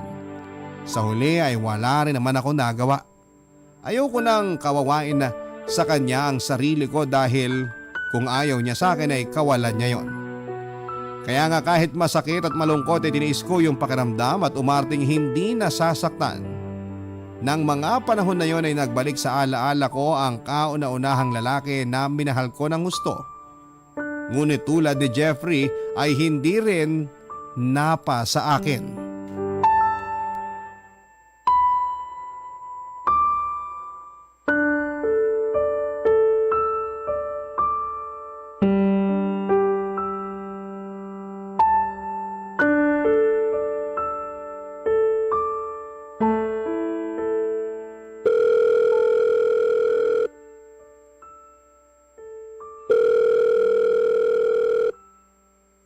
Hello? Sino to? Hi, Mond. Kara? Oh, napatawag ka. Nagpalit ka na pala ng number. Paano hindi ako magpapalit? Binlock mo na yata ako dun sa dati. Pero mabuti na lang dahil may paraan pa rin ako para makontak ka. Ay, ilang beses ko bang dapat sabihin sa'yo na wag mo na akong tatawagan? Paano kung malaman ng ate mo na nag-uusap tayo? Ano na lang ang iisipin nun? Huwag mo masyadong alalahanin si Ate Tanya. Hindi naman madaling maghinala yun. Tingnan mo, hanggang ngayon wala pa rin siyang kaalam-alam na dati tayong magkarelasyon bago siya umiksena sa buhay natin. Matagal na yun, Kara. At tapos na rin naman tayo. Ang ate Tanya mo na ang mahal ko. May anak na nga kami, di ba? Ganon-ganon na lang ba yun? Porke nabuntis mo ang ate ko, basta mo na lang ako iiwanan sa ere o itatapo na parang basura? Sobrang sama mo naman, Raymond. Akala ko ba ayos lang sa'yo? Di ba nga sabi mo sa akin nun, hindi mo na ako mahal?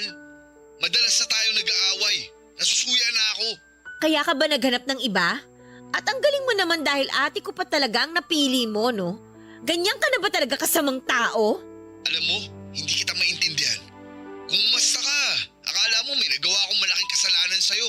Samantalang kung iisipin, sukang-suka na tayo nun sa isa't isa. Anong magagawa ko kung si Tanya ang nandyan para damayan ako? Sige nga, sabihin mo nga. Di sana umiwas ka na lang, kaso hindi eh. Nagawa mo pang patulan ng ate ko at ang masahol doon, binuntis mo pa siya. Napakawalang niya mo rin ano? Gusto mo pa talagang ipamukha sa akin kung gaano ka kasaya samantalang ako nagdurusa? Ikaw ang pumili ng pagdurusang yan, Kara. Wag na wag mong isisi sa akin kung bakit hanggang ngayon miserable ka pa rin. Sa kasalanan mo rin yan. Masyado kasi mataas ang tingin mo sa sarili mo. Kaya palagi ka na lang iniiwan ng mga lalaking nakakarelasyon mo. Ano bang gusto mong palabasin? Na ikaw na lang palaging magaling?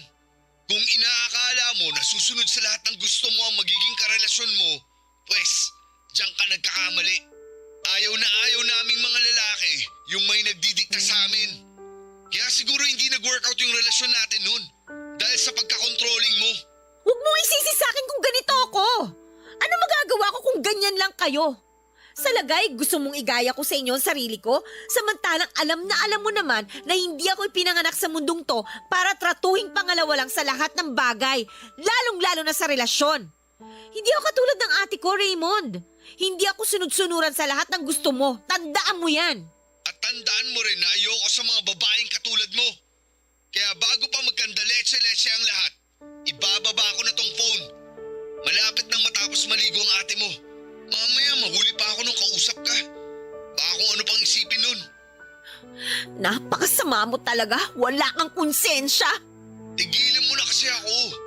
Ewan ko ba naman sa'yo, ba't ka pa rin habol ng habol sa akin? Kung hindi ka pinanganak para maging mahina, bakit hinahayaan mo ang sarili mo na maging miserable? Mag-isip-isip ka nga. Matalino ka naman. Pero bakit parang hindi mo ginagamit ang utak mo?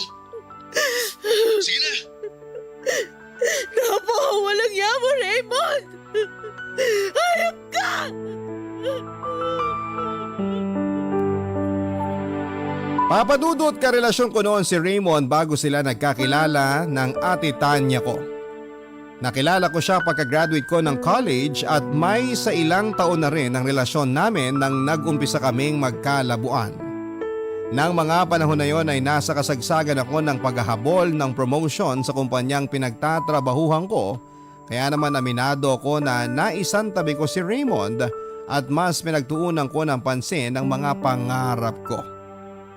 Nang maghiwalay kami ay doon naman niya nakilala ang ate ko. Nalaman ko na lamang yon nang ipakilala siya sa akin ni Ate Tanya bilang tatay ng ipinagbubuntis niya. Nakakatawa na pareho nga kami noong nagkagulatan ni Raymond pagkakita namin sa isa't isa.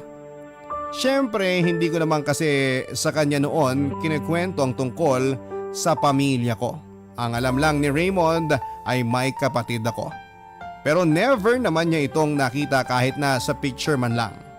Kaya nga nang mabuntis niya si Ate Tanya ay doon ako nakaramdam ng hustong selos at galit sa kanilang dalawa, Papa Dudut. Ang mga kwento ng pag-ibig, kwento ng buhay at kwento ng pag-asa. Nasa Spotify na, Barangay Love Stories. Pakinggan kahit kailan, kahit saan. Barangay Love Stories sa Spotify. Kinig na, kabarangay! Papa Dudut, pinangatawanan na lang po namin ni Raymond na hindi kami naging magkarelasyon at hinayaan ko siyang gampanan ang papel niya bilang asawa ni ate at ama sa anak nila. Mas nag-focus naman ako sa trabaho at doon ko na rin po nagsimulang maghanap ng pansamantalang pagmamahal sa ibang lalaki. Bagaman may pagkakataon na minsan ay nahuhulog po talaga ako ng husto sa kanila, katulad na lamang ng nangyari sa amin ni Jeffrey. Siyempre, sinusubukan ko naman na mag-move on sa dati naming relasyon ni Raymond. Pero kahit na anong gawin ko ay hindi ko pa rin talaga siya makalimutan. Tinatagang ko na lamang talaga ang loob ko na ipakitang masaya ako sa harap ng kapatid ko para sa pamilyang bubuuin niya kasama ang lalaking mahal ko, pero deep inside, durog na talaga ako, Papa Dudut. Akala ko kasi wala na akong pagmamahal noon kay Raymond, kaya naman binitawang ko na siya. Pero masakit palang makita na sinalo siya ng ibang tao at si Ate Tanya pa talaga. Lumaki po kaming close ng ate ko bagaman hindi kami tunay na magkapatid. Oo, Papa Dudut, ampon lamang po ako. At nalaman ko lamang yun noong nasa high school na ako. Kaya kahit pinalaki kaming dalawa sa pagmamahal ng mga magulang namin ay hindi ko pa rin napigilang magtanim ng sama ng loob at inggit kay Ate Tanya, dahil kahit na sinasabi ng mga magulang namin na pantay ang pagtingin nila sa amin bilang mga anak nila, alam ko at nararamdaman ko na mas mahal pa rin nila si ate. Kaya nga nang makagraduate ako sa college ay umalis na ako sa amin at namuhay na mag-isa. Pero paminsan-minsan ay dinadalaw ko pa rin si ate at ang pamangking ko sa bahay nila.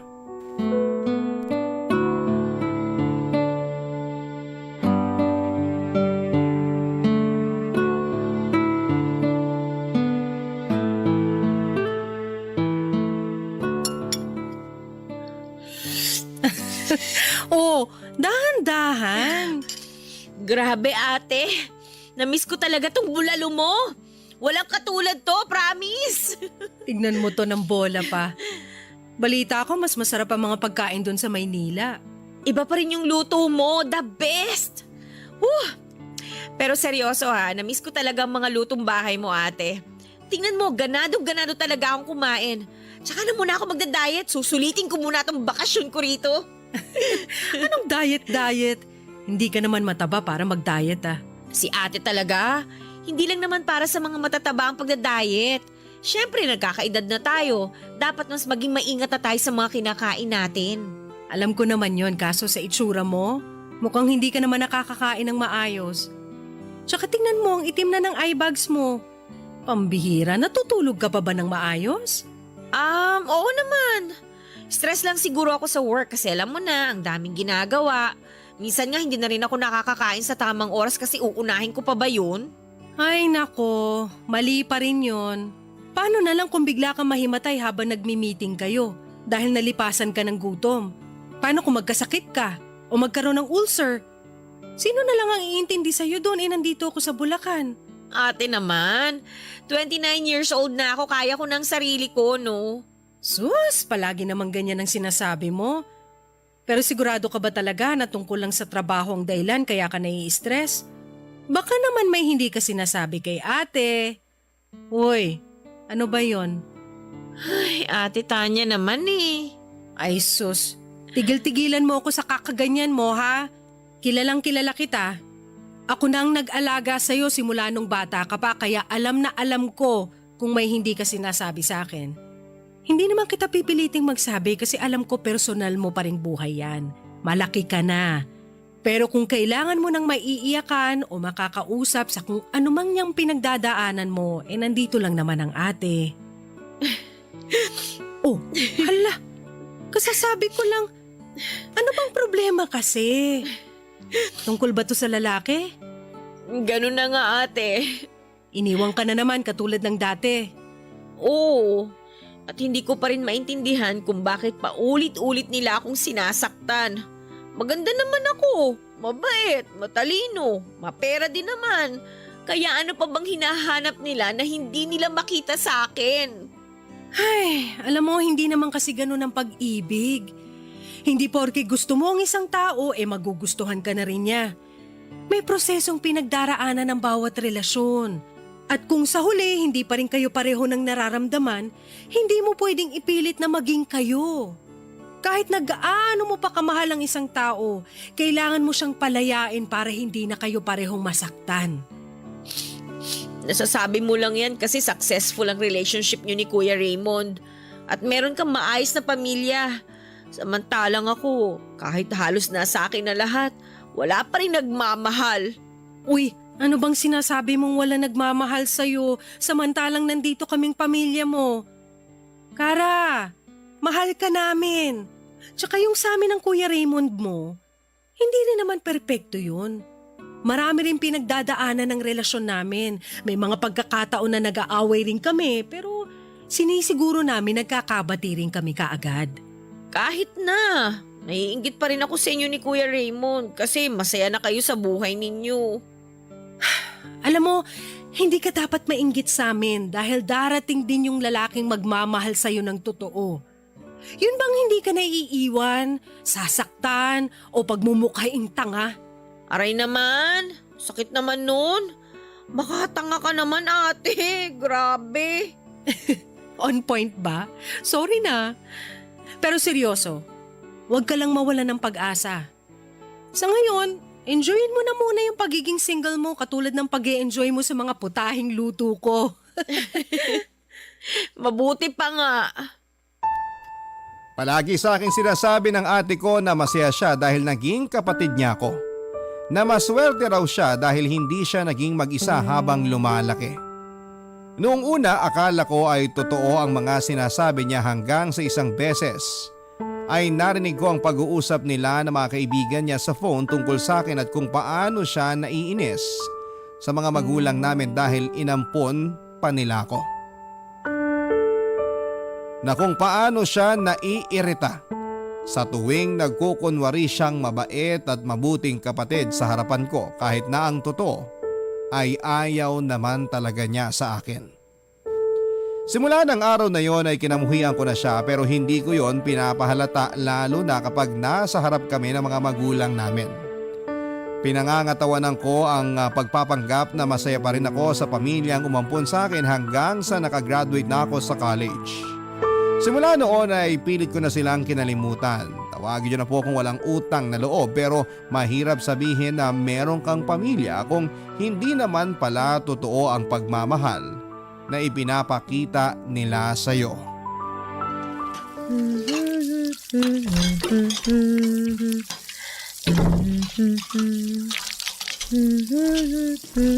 Tanya, mahal. Kara, anong ginagawa mo rito? Bakit? Nagulat ka ba?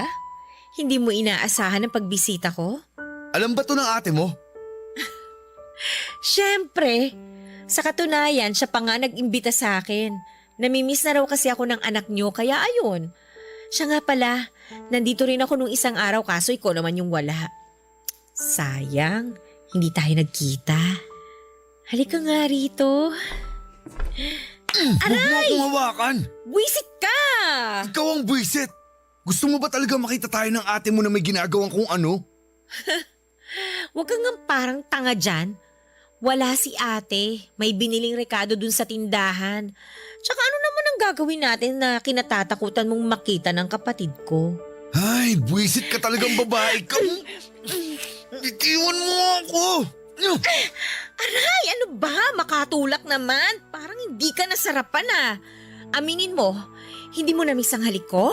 Ano bang pinagsasabi mo? Kunwari ka pa pero halata naman sa'yo na nasarapan ka.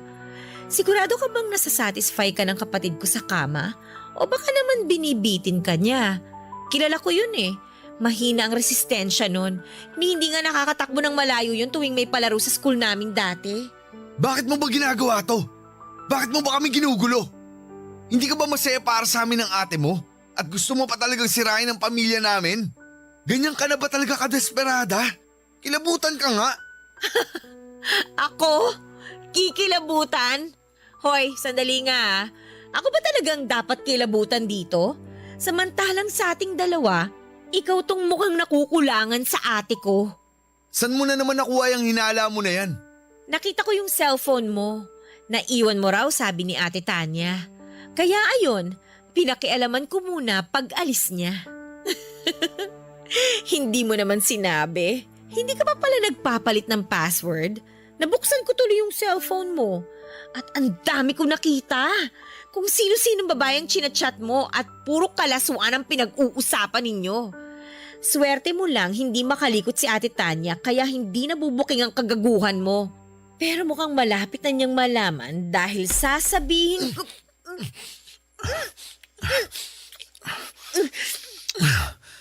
Wag mo akong susumbong sa ate mo na tumitingin sa iba ha. Dahil lagot talaga ako sa kanya. Sige, basta bahalikan mo lang ako.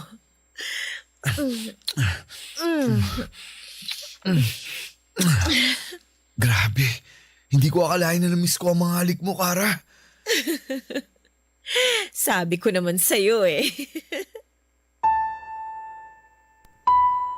Nang mga panahon na yon ay tuluyan na nga akong naging makasarili at hinayaan ang pagnanasa ko para kay Raymond na magtagumpay kahit na nga asawa siya ng kapatid ko, Papa Dudut. Hindi ko na inisip kung kasalanan ba ang ginagawa namin dahil pareho naman po namin yung gusto. May sa ilang minuto rin noon ang nagdaan bago nakabalik sa bahay si Ate Tanya. Kaya nagkaroon pa kami ng pagkakataon ni Raymond na umarting walang nangyari. Simula noon hanggang sa bago ko umalis sa bahay nila ay naging malagkit na po ang tingin na namin sa isa't isa. Hindi nga nagtagal ay nagsimula na kaming magpalitan ng text messages. Tulad nga ng sinasabi ko noon ay hindi makalikot at hindi mapanghinala si Ate Tanya. Tiwalang tiwala kasi siya na tapat sa kanyang asawa niya. Kontraktor po si Raymond, Papa Dudut, at may pagkakataon na nadidestino siya sa iba't ibang lugar sa ilang araw at syempre kapag nasa Maynila siya. Nagpupunta siya sa apartment ko at doon ay may nangyayari sa amin. Ang mga kwento ng pag-ibig, kwento ng buhay at kwento ng pag-asa. Nasa Spotify na, Barangay Love Stories. Pakinggan kahit kailan, kahit saan. Barangay Love Stories sa Spotify. Kinig na, kabarangay! Tinigilan ni Raymond ang pagkikita namin ng lihim. At kahit lantarang pagtataksil na ang ginagawa namin ay wala kaming pakialam. Nang mga panahon na yon ay tiwalang-tiwala sa kanya ang Ate Tanya ko kaya kahit na anong gawin niyang palusot o dahilan ay pinaniniwalaan siya nito. Aaminin ko na nakukonsensya rin po ako dahil trinataydor ko ang kapatid ko pero kapag naaalala ko na hindi naman niya talaga ako noon totoong tinuring na kadugo, katulad ng madalas niyang sabihin sa akin ay mabilis ko ring nasasaway ang sarili ko. Pinipigilan ko po ang sarili ko na mahulog pang lalo kay Raymond dahil alam ko naman sa sarili ko na hindi na niya ako magugustuhan. Ako lang naman po itong nagpupumilit na magkabalikan kami at sa sobrang pagkadesperada ko ay nagawa ko siyang akitin. Akala ko ay sapat na yon para iwanan niya ang mag-ina niya at mag-umpisa ng panibagong buhay na kasama ko. Katulad ng dati. Kaso nagkamali po ako, Papa Dudut. At mukhang sa hindi ko na mabilang na pagkakataon ay nasaktan na naman ako, mga kapuso.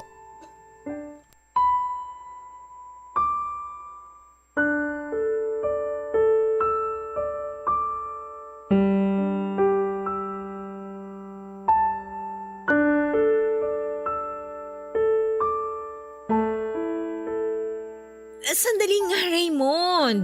Saan ka pupunta? Hating gabi na. Tinawagan ako ni Tanya. Iyak siya ng iyak dahil sinugod daw sa ospital ang anak namin. Kailangan ko umuwi, Kara. Uuwi ka? Teka nga, gabi na. Wala ka na masasakyan. Wala akong pakialam. Kung kailangan ko mag-abang sa terminal, gagawin ko. Kailangan ako ng anak ko. Hindi mo ba naiintindihan yun? Naiintindihan ko.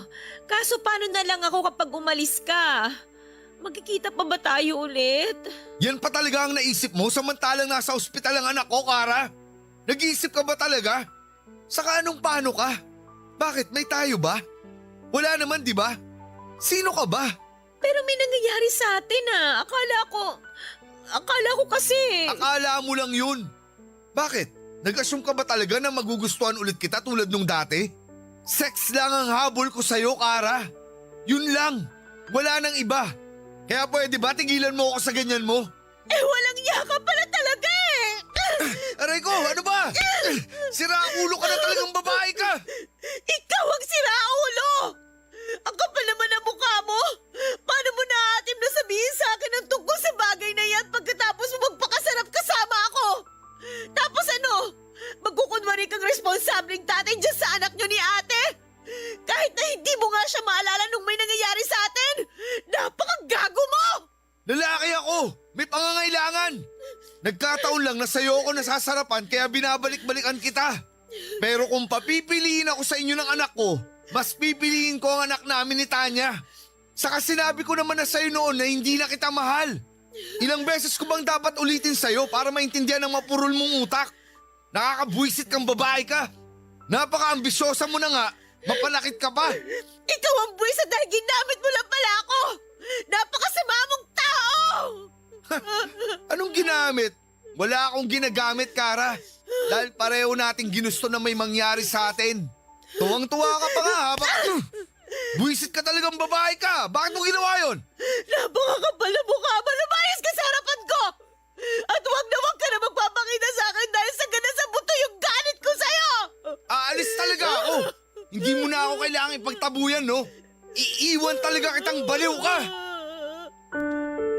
Papa Dudut, alam ko na kagagawan ko rin kung bakit ako nasasaktan ng husto ng mga panahon na yon. Kung sana noong una pa lamang ay pinili ko ng wag makisangkot sa relasyon ni Raymond at ng ate ko. Hindi ko sana pagdadaanan pa yung matinding sakit na kulang na lamang ay pumatay sa akin. Nagalit po ako lalo na kay Raymond. At naisip ko na kung hindi rin siya magiging sa akin ay dapat ay hindi rin siya magkaroon ng maligayang araw kasama ang mag-ina niya.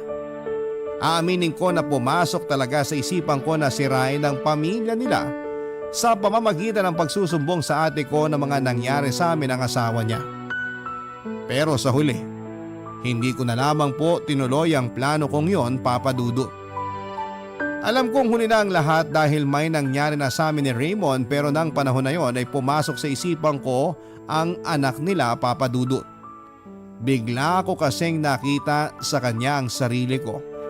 At kung sakali na lumaki man siyang walang magulang dahil sa akin ay hindi ko mapapatawad ang sarili ko.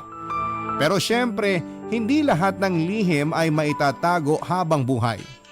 Totoo po ang kasabihan na walang lihim na hindi mabubunyag. Yun po ang eksaktong nangyari matapos biglang kalikutin ni Ate Tanya ang phone ni Raymond at malaman niya ang affair namin ng asawa niya. At para po siyang bombang bigla na lamang sumabog matapos ko noong pumunta sa bahay nila para bisitahin ang pamangkin ko.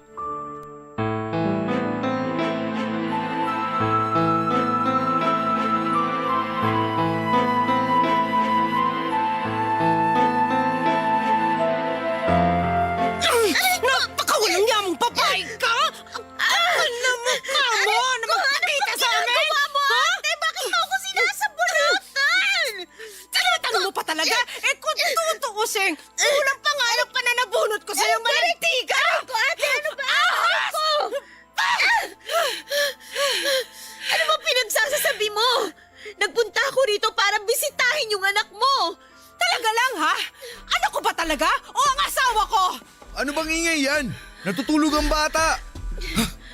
Kara, anong ginagawa mo rito? Nakalimutan mo na ba na pamangkin ko ang anak mo? Siyempre, nagpunta ako rito para dalawin siya. Ano ba namang klaseng tanong yan, Raymond? Wala akong pakialam kung anong rason mo. Hindi ka na sana nagpunta pa rito. Tapos na ba kayo mag-reunion? Pwede na ba ako magsalita? Kasi sa pagkakaalam ko, tayong dalawa karang nag-uusap dito. Ate, hindi mo ako kinakausap. Sinasaktan mo ako. At anong gusto mong gawin ko?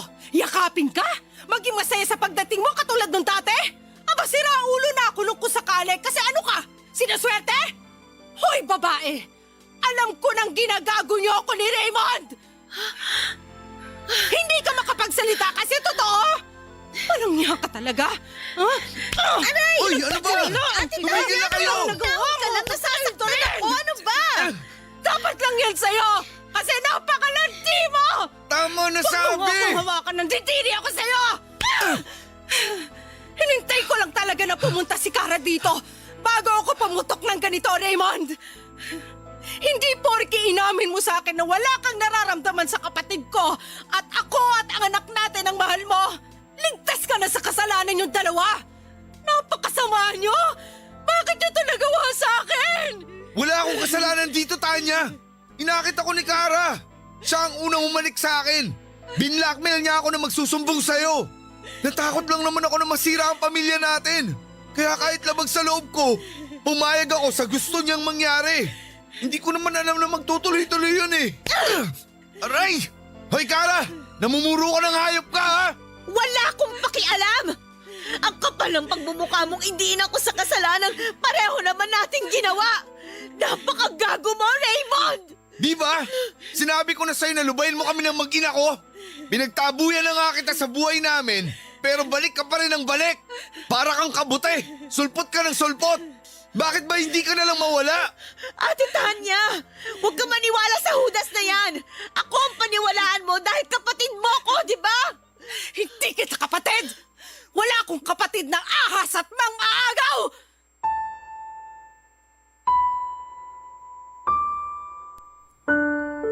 Papadudot pareho po kami ni Raymond na pinalayas ni Ate Tanya sa bahay niya.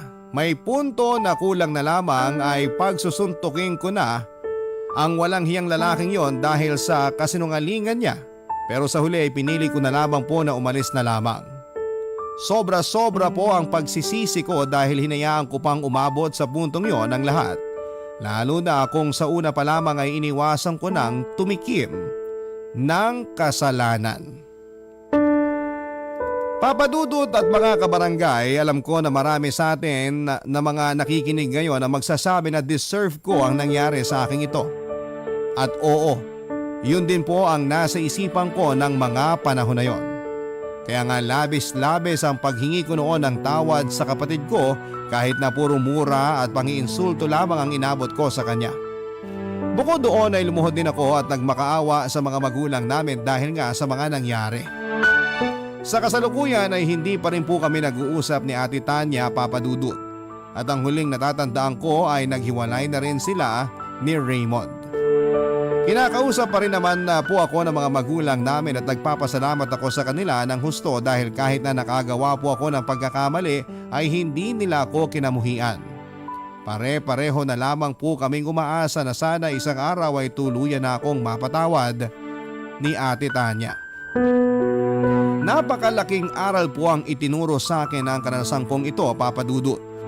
Dahil doon ay nagkaroon po ako ng lakas ng loob upang magbago. Mas pinapahalagahan ko na po ang sarili ko at hindi na rin po ako naghahabol sa iba. Bagaman nasasaktan dahil sa sarili ko rin namang kagagawa ay mas naging desidido po ako na itama ang mga kamalian ko sa mga nakaraan. Kaya bago ko po tapusin ang sulat ko ay payo ko lamang po sa ating mga kabarangay hanggat kaya po nating kontrolin ang ating sarili, huwag po tayong tumikim ng kasalanan. Dahil baka huli na ang lahat bago po natin mapagtanto na nasisira na natin ang ating sarili at ang relasyon ng iba. Maraming salamat po. Sakaling mapili po ninyong i-ere ang kwento ng buhay ko. Malaking bagay po ito para sa akin at sana'y kinapunutan po ito ng aral at inspirasyon ng ating mga tagapakinig.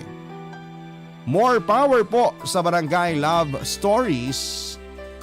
Maraming salamat sa iyo, Papa Dudut, ang inyong forever kapuso at kabarangay, Kara. Barangay Love Stories. Love Stories.